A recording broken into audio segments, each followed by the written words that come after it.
বাংলাদেশের তরুণ প্রজন্ম সুন্দর বাংলাদেশ চায়। আজকের তরুণরাই আগামীর বাংলাদেশকে নেতৃত্ব দেবে।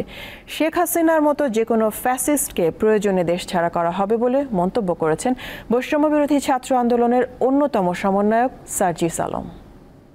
নারায়ণগঞ্জের ইসদাইর পৌর স্টেডিয়ামে ছাত্র নাগরিক মতবিনিময় সভায় অংশ নিয়ে সার্জিস বলেন, শেখ হাসিনা ও তার দোসরদের বিচার না দেখা পর্যন্ত শান্তি হবে না। অবিলম্বে সন্ত্রাসীদের আইনের আওতায় এনে বিচার করতে হবে। সার্জিস আরও বলেন, নারায়ণগঞ্জে কিছু মানুষ সবাইকে জিম্মি করে রেখেছে। এখানে যারা চাঁদাবাজি করে তাদের ছাত্র জনতা সমর্থন করে না। আমরা দেখতে চাই আজকে আমাদের সামনে যারা দাঁড়িয়ে রয়েছে তারা আজকে থেকে 20 বছর পরে সংসদের এক একজন এমপি হবে, মন্ত্রী হবে, এমনকি এই নারায়ণগঞ্জ থেকে প্রধানমন্ত্রী হবে। যখন প্রয়োজন হবে ফ্যাসিস্ট শেখ হাসিনার মতো যে কোনো ফ্যাসিস্টের রাজপথ থেকে দেশ ছাড়া করব।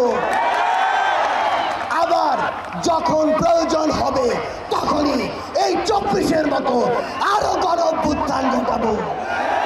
নতুন একটি পলিটিক্যাল ডিমান্ড নিয়ে আগামীর বাংলাদেশ যেখানে যাবে সেই বাংলাদেশের নেতৃত্বের প্রথম সারিতে থাকবে নারায়ণগঞ্জের এই রক্তক্ষয়ী সংগ্রামের ছাত্র জনতা।